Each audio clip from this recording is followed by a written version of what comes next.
একটি গ্রামে করিম নামের এক যুবক ছিল। বাবা মারা যাওয়ার পর সংসারের হাল ধরতে হয়েছিল তার। সারাদিন রাত এক করে পরিশ্রম করত, কিন্তু অভাব যেত না।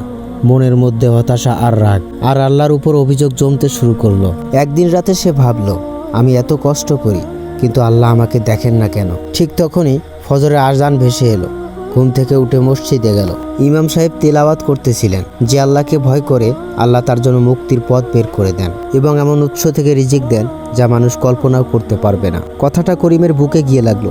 সেদিন থেকে সে 3টি জিনিস শুরু করলো। ফজরের নামাজ কখনো ছাড়বে না, দিন শুরু করবে আল্লাহর সাথে, হালাল হারাম মেনে চলবে, অল্প হলেও বরকত থাকবে, মানুষের উপকার করবে, কারণ রাসূল বলেছেন আল্লাহ ততক্ষণ তার বান্দাকে সাহায্য করে যতক্ষণ সে তার ভাইকে সাহায্য করে। ধীরে ধীরে তার কাছে বরকত আসতে লাগলো। মানুষ তাকে বিশ্বাস করতে শুরু করলো। 2 বছরের মধ্যে সে নিজের একটা ব্যবসা দাঁড় করালো। কিন্তু সব থেকে পরিবর্তন হলো তার মনে। হতাশ চলে গিয়ে অন্তরে শান্তি এলো। কিন্তু সে বুঝলো জীবন টাকা পয়সা দিয়ে বদলায় না, বদলায় আল্লাহর দিকে 1 কদম বাড়ালে। জীবনে এগিয়ে যেতে চাইলে আল্লাহর দিকে 1 কদম বাড়াও, আল্লাহ তোমাকে 10 কদম বাড়িয়ে দিবেন। তোমার জীবন যেমনই হোক, আজ থেকে ফজরের নামাজ শুরু করো, তাকওয়া ধরো, বাকিটা আল্লাহ দেখবেন। রাসূল বলেছেন মানুষের মধ্যে মর্যাদাবান সেই ব্যক্তি যার মধ্যে সব থেকে বেশি তাকওয়া আছে।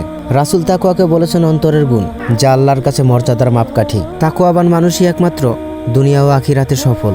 যারা দুনিয়া ও আখিরাতে সফল হতে চান তারা অবশ্যই তাকওয়া শুরু করুন। ভিডিওটি শেষ পর্যন্ত দেখার জন্য ধন্যবাদ। এই ইসলামিক মোটিভেশনাল ভিডিওটি যদি আপনার মনে একটু ভালো লেগে থাকে তাহলে এই ভিডিওতে একটি লাইক, একটি কমেন্ট আর নেক্সট ভিডিও পাওয়ার জন্য তাকবীর মোটিভেশনাল চ্যানেলটিকে সাবস্ক্রাইব করে পাশেই থাকবেন। তো নেক্সট ভিডিও আসা পর্যন্ত সবাই ভালো থাকবেন, সুস্থ থাকবেন। আল্লাহ হাফেজ। আসসালামু আলাইকুম ওয়া রাহমাতুল্লাহি ওয়া বারাকাতুহু।